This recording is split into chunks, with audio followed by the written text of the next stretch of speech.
जो ऐसा संबंध है संग का रंग छोड़ने वाला, इतना गहरा संग का रंग छोड़ता है कि स्त्री शरीर छोड़ती है तो जीवन भर जिस पुरुष का संग किया है, जिस पुरुष से सुख लिया है, वो अंत समय में याद जरूर आ जाता है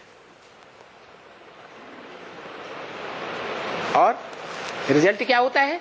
अंतमते सुगते हो जाती है। स्त्री ने पुरुष चोले को याद किया अंत समय में तो काहे का जन्म मिलता? पुरुष का जन्म मिलता। और पुरुष भी इसी तरह जीवन भर स्त्री चोले से सुख लेता है तो अंत समय में क्या याद आता है? स्त्री चोला याद आ जाता। अंतमते सुगते। पुरुष को कौन सा जन्म मिलेगा? स्त्री का जन्म मिलता। तो देखो इस गुप्त संबंध के संग का रंग इतना गहरा है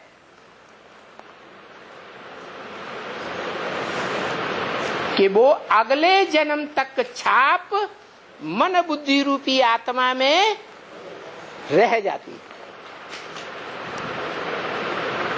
यही राज है जो बाप आकर के समझाते हैं कि एक के संग के रंग में रहेंगे, चाहे श्रेष्ठ इंद्रियों का संग हो, चाहे भ्रष्ट इंद्रियों का संग हो, संग का रंग जरूर लगेगा और याद जरूर आएगा। रसगुल्ला कब याद आता है? खाया होता है तो याद आता है। जिसने खाया ही नहीं, देखा ही नहीं, सुना ही नहीं, उसको याद आएगा? नहीं याद आएगा। तो बताया ये एक का संग का रंग ऊंचा उठाता है, लेकिन कौन एक? ऐरा गहरा नथु खैरा 500 करोड़ मनुष्य आत्माओं में से कोई भी एक पार्टधारी का संग का रंग ऊंचा उठाएगा? ऊंचा उठाएगा या नीचे गिराएगा? हैं? नीचे गिराएगा। क्योंकि मनुष्य सृष्टि का जो पहला पत्ता 16 कला संपूर्ण कृष्ण है वो खुद ही नीचे गिरता है। तो दूसरे पत्तों का तो कहना ही क्या जो बाद में आते हैं।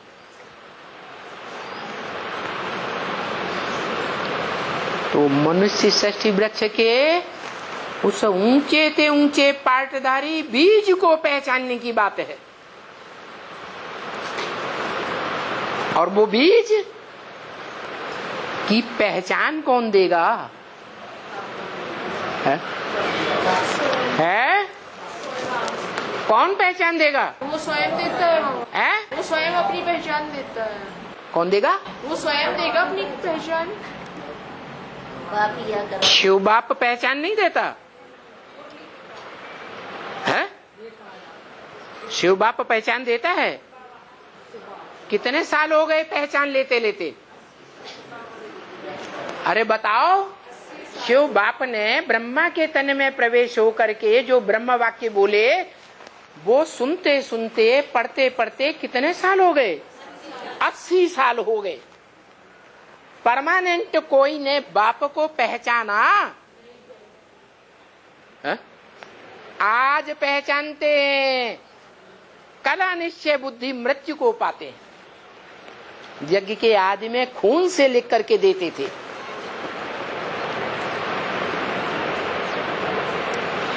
फिर उनका भी हाल बुरा हो गया। अभी सरकारी कोर्ट स्टाम्प पेपर पर लिख कर देते हैं। कोई कोई नोटरी भी कराते हैं कोर्ट के सामने। आज निश्चय बुद्धि बन करके निश्चय पत्र लिख कर देते हैं और कल अनिश्चय बुद्धि की मौत हो जाती है। तो बताओ, कोई छाती ठोक करके कहेगा कि माया के फाइनल पेपर में हम फेल पागल होने वाले नहीं हैं। हम बाप को भूलने वाले नहीं हैं। हम अमर बनकर रहेंगे। दुनिया मारी जाए तो मारी जाए, कोई है तो हाथ उठाओ, हाथ उठाओ भाई। अरे माया किसी को छोड़ने वाली नहीं है। अभी तो फाइनल पेपर भी नहीं हुआ। ये माया ने प्रकृति रूपी महाकाली से हाथ मिलाया हुआ है। जो महाकाली कोई भी असुर को छोड़ने वाली नहीं है। छोड़ेगी? नहीं छोड़ेगी। सबकी भुजाओं को काटेगी। जो भगवान की सहयोगी विशेष भुजाएं होंगी, उन भुजाओं को भी काट करके अपनी कमर का लज्जा बचाएगी। कौन? महाकाली।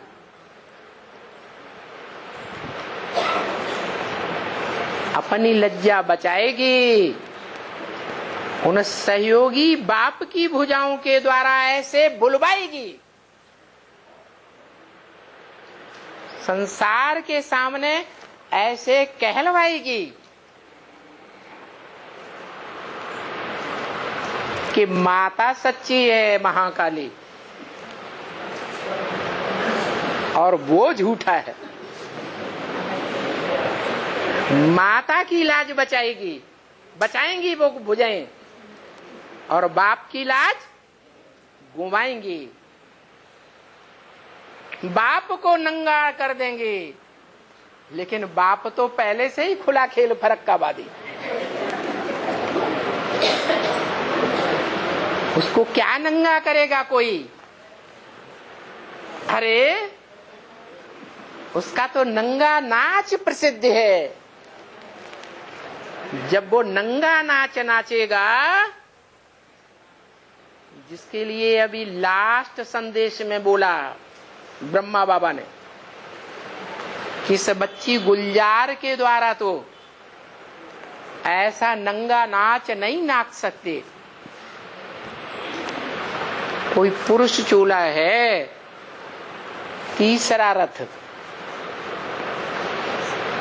जिसके द्वारा ऐसा डांस होगा ज्ञान का कि सबके चेहरे प्रत्यक्ष हो जाएंगे।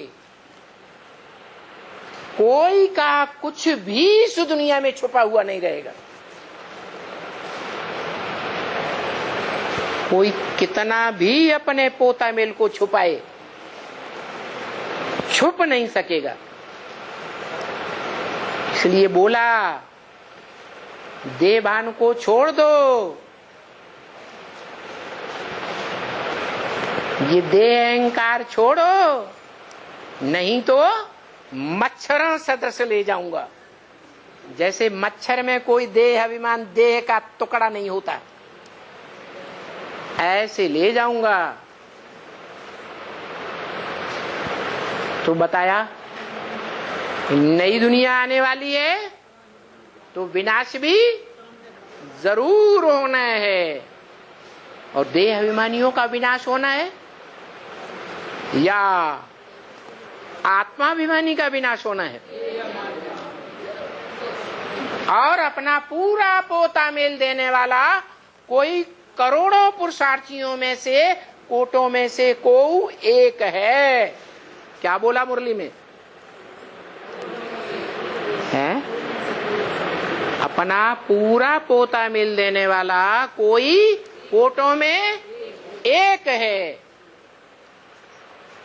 जिसके लिए बोला अब देखेंगे राख कौन बनते हैं देह अभिमान भस्म करके, और कितने बनते हैं। और कोटों में से एक लाखों पुरुषार्थियों में से एक कौन निकलते हैं वो भी देखेंगे। तो एक के निकलने की बात बताई या दो चार के निकलने की बात बताई? एक की बात बताई। तो एक रहेगा, बाप रहेगा सृष्टि का, मनुष्य सृष्टि का, तो नई मनुष्य सृष्टि बनेगी, या बाप भी नहीं रहेगा, बीज भी नहीं रहेगा, तो नई सृष्टि मनुष्य की बन जाएगी। एक बाप जरूर रहेगा। भले माया प्रकृति रूपी माता का हाथ मिला करके सबके गले कटवाए दे, लेकिन एक का गला नहीं काट सकती। एक साकार शरीर से भी रहेगा और आत्मिक स्थिति में भी रहेगा, और उस एक के द्वारा फिर से नए सृष्टि रूपी वृक्ष की स्थापना होगी। फिर वही आदिकल्प की तरह राधा कृष्ण का जन्म होगा। जो शूटिंग पीरियड में, रिहर्सल काल में शास्त्रों में दिखाया गया, सारी सृष्टि पर जलमयी हो गई। फिर कौन आया सागर में? है? अरे पीपल के पत्ते पर कृष्ण बच्चा आया। अब बताओ, ऐसे हो सकता है क्या कि सारी सृष्टि में जलमयी हो जाए और कृष्ण बच्चा पीपल के पत्ते पर टपक पड़े?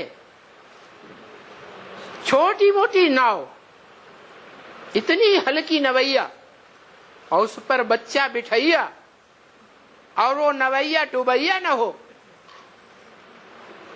अरे ये कवियों की भाषा है, अलंकारिक भाषा होती है, प्रतीकात्मक भाषा होती है, उसका गहरा अर्थ होता है। पीपल का पत्ता माना ऐसी हल्की फुल्की पार्ट बजाने वाली आत्मा जो बहुत हलचल में आती है। दुनिया के जितने भी वृक्ष हैं, उनमें कौन से वृक्ष का पत्ता है जो थोड़ी सी हवा भी हिलेगी डुलेगी तो पत्ता जोर से डोलता है? पीपल का पात। गायन है, पीपल पात सरिसमन डोला। क्या? बुद्धि के लिए नहीं बोला, और कोई इंद्रिय के लिए नहीं बोला, मन के लिए बोला। ये मन रूपी ब्रह्म है, उसे मन कहो, दिल कहो। बाप का दिल है उस बच्चे के ऊपर। साकार मनुष्य सृष्टि का बाप और उसका साकार बच्चा, मनुष्य सृष्टि का पहला पत्ता कृष्ण, उस बच्चे के रूप में बोला कि वो किस पत्ते पर आता है। क्या नाम दिया? पीपल। उस वृक्ष को कहते हैं, वो वृक्ष पीपल का वृक्ष क्या कहा जाता है? ब्रह्मदेव। क्या कहते हैं? ब्रह्मदेव। कहते हैं उसमें भूत प्रेत निवास करते हैं, इसलिए उसकी लकड़ी को कभी नहीं जलाना चाहिए। वास्तव में वो ब्रह्मा रूपी आत्मा की बात है। वो ज्ञान चंद्रमा ब्रह्मा जिस साकार चोले में फीमेल में प्रवेश करता है, वो पीपल के पत्ते पत्ते के रूप में पार्ट बजाने वाली आत्मा है। रुद्रमाला का मणका तो है, लेकिन सबसे कमजोर मणका है या पावरफुल मणका है? कमजोर लास्ट मणका है। इसलिए बहुत हिलता डुलता है।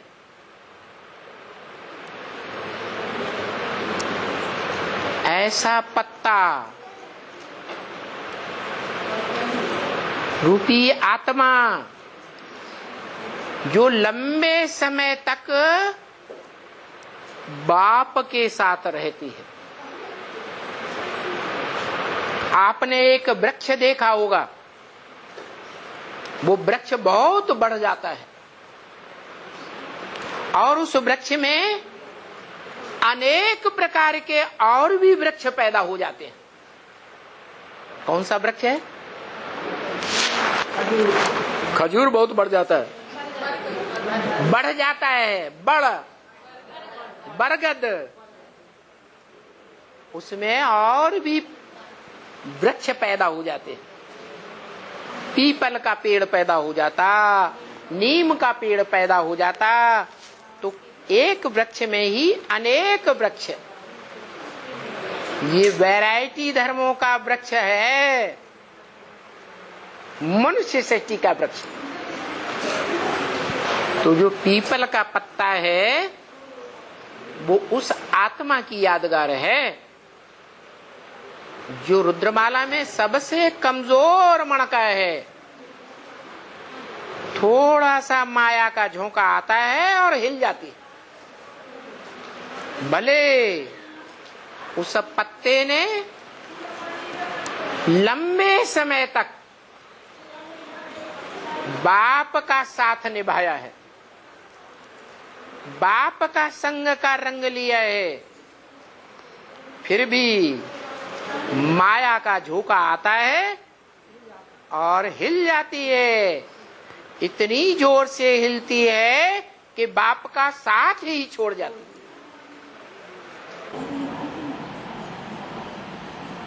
दिखाते हैं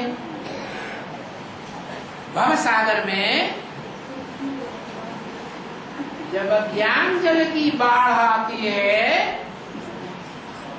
और उस बाढ़ में देह अभिमान की मिट्टी मिल जाती है। बाढ़ में क्या होता है? देह अभिमान की मनुष्यों की मिट्टी मिल जाती है। तो भव सागर के बीच में वो पीपल का पत्ता पड़ा हुआ है, इसकी यादगार है। नैया डोलेगी, हिलेगी, लेकिन डूबेगी नहीं। वो ऐसी आत्मा है, ध्रुवपति है। महाभारत में उसका नाम ध्रुवपति, उसका बिगड़ा हुआ नाम द्रौपदी है। उसका पद निश्चित है महालक्ष्मी के रूप में।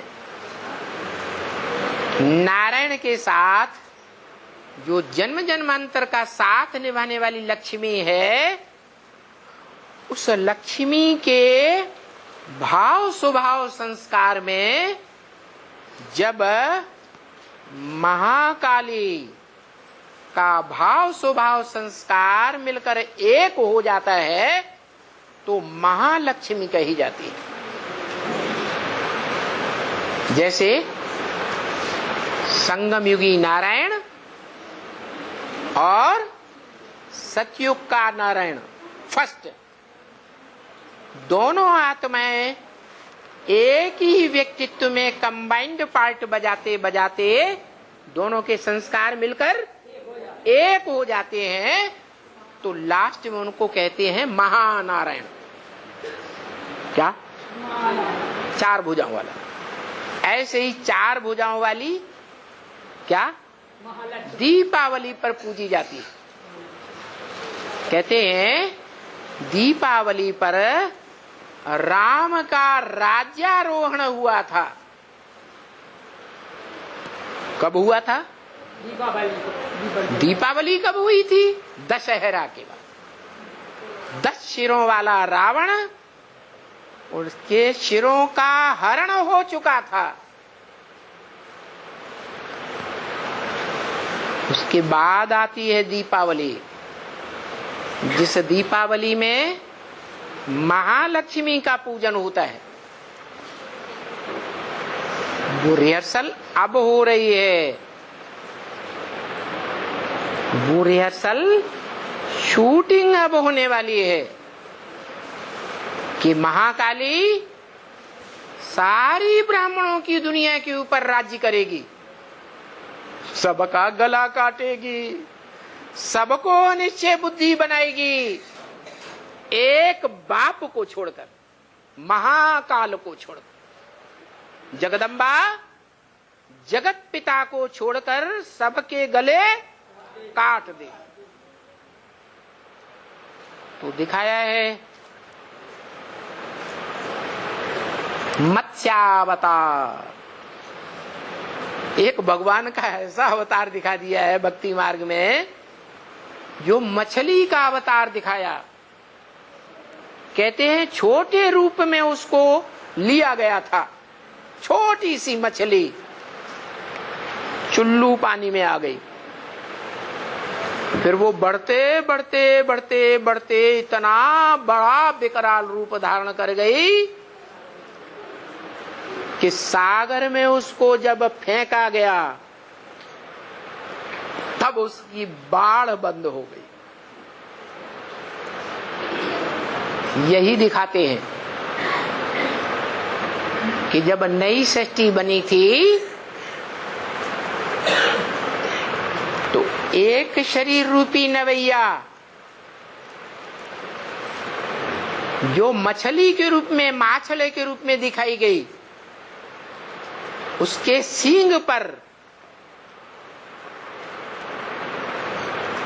वो नई सृष्टि की 108 आत्माएं बीज रूप में बैठी हुई थी और उससे नई सृष्टि का जन्म हुआ। पीपल का पत्ता भी दिखाते हैं पहले पहले। वो पीपल का पत्ता समंदर में जब लहरें आती हैं तो डूबेगा या नहीं? डूबता हुआ दिखाई पड़ता है या नहीं? दिखाई पड़ता है। डूबता है फिर उछलता है, फिर डूबता है फिर उछलता है। तो लोग समझते हैं कि ये डूबा कि डूबा, लेकिन वो डूब नहीं सकता। उसका पार्ट ऊंचे से ऊंचा है, जो विष्णु के रूप में बायां अंग, बायां हाथ दिखाया गया है। सबसे नीचे का हाथ, उस हाथ में कौन सा फूल दिखाते हैं? कमल का फूल। क्या मतलब हुआ कि कीचड़ की दुनिया में रहती है, विकारियों के बीच में रहती है, फिर भी वो विकारों में उसकी बुद्धि डूबती नहीं है। इसलिए जो चित्र बनाए जाते हैं सरस्वती जगदम्बा के, कॉलेजों में, विद्यालयों में गेट पर छोटा सा ताक बनाते हैं, उसमें जगदम्बा की मूर्ति रखते हैं। और वैसे भी महाकाली के चित्रों में मस्तक में शंकर की मूर्ति दिखाते हैं। इससे क्या साबित होता है? हाँ, कि कैसे भी कीचड़ पट्ट उठाने वाले बच्चे हैं, उनके संग के रंग में रहती भी है तो भी बुद्धि से कमल फूल के समान उपराम रह करके रहती है। वो डूबने वाली नहीं है। उसका पार्ट है, और वो पार्ट विनाश का कार्य वास्तव में 3 मूर्तियों में से कौन सी मूर्ति के सिर पर है? शंकर के ऊपर है जिम्मेवारी। लेकिन शंकर अपनी जिम्मेवारी किसको सौंपता है? असुर संहारिणी को सौंपता है। और वो असुर संहारिणी अकेली नहीं है, ढेर की ढेर भुजाएं हैं जो उसको सहयोग देने वाली है। तो बताया कि नई दुनिया बनती है तो पुरानी दुनिया का विनाश करने वाला कोई प्रैक्टिकल पार्टधारी भी होगा या नहीं होगा? शंकर के लिए तो ब्रह्म वाक्य है मुरली में। शंकर क्या करता है? कुछ भी नहीं। माने करने धरने का काम इंद्रियों से होता है या बिना इंद्रियों के? है इंद्रियों से होता है। और विनाश का काम अपवित्रता से होता है या पवित्रता से होता है? तो शंकर क्या अपवित्र होता है? शंकर के मस्तक से तो मस्तक में ज्ञान का तीसरा नेत्र ही दिखाते हैं। वो तीसरा ज्ञान का नेत्र उसके जीवन में, ब्राह्मण जीवन में, यज्ञोपवीतधारी ब्राह्मण शंकर के जीवन में कभी वो तीसरा नेत्र गायब नहीं होता।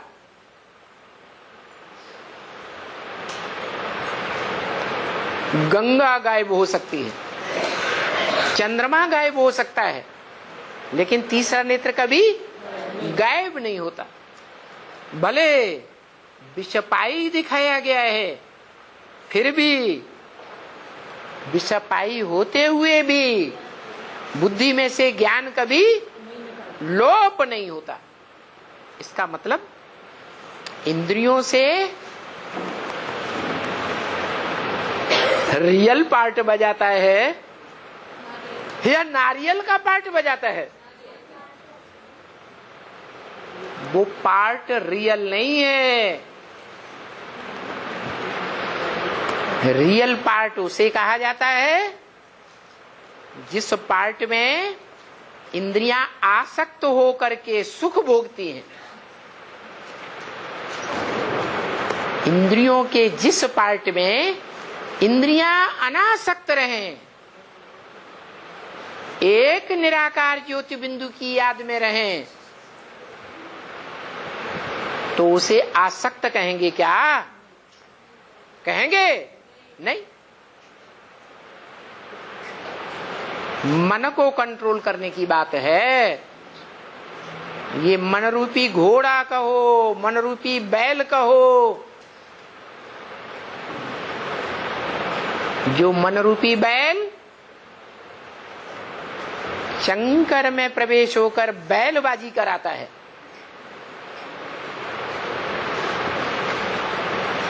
वही बैल है जो गले में बासुकी नाग के रूप में दिखाया जाता है।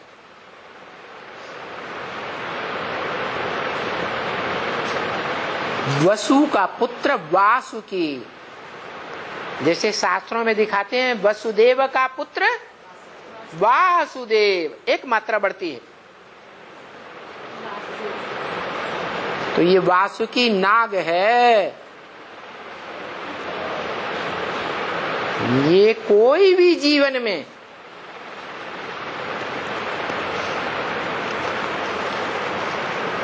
नाग की तरह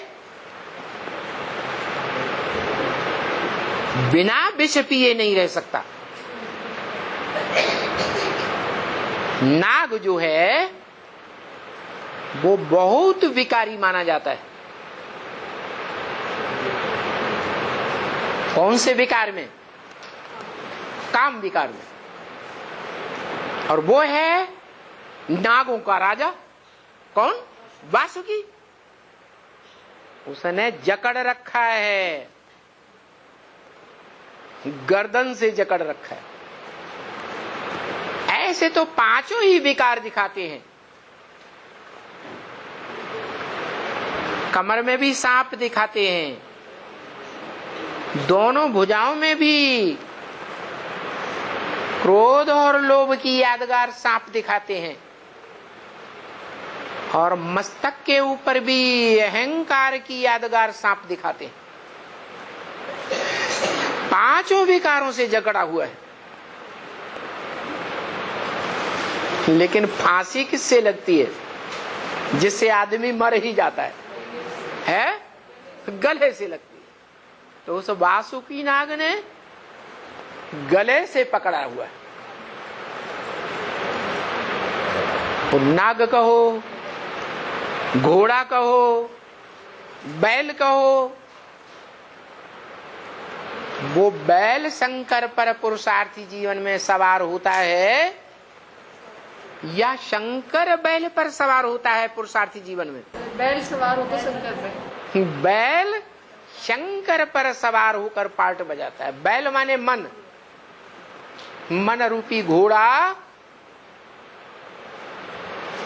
आत्मा को वशीभूत कर लेता है। फिर पुरुषार्थ करते करते अंत में ऐसी स्टेज भी आती है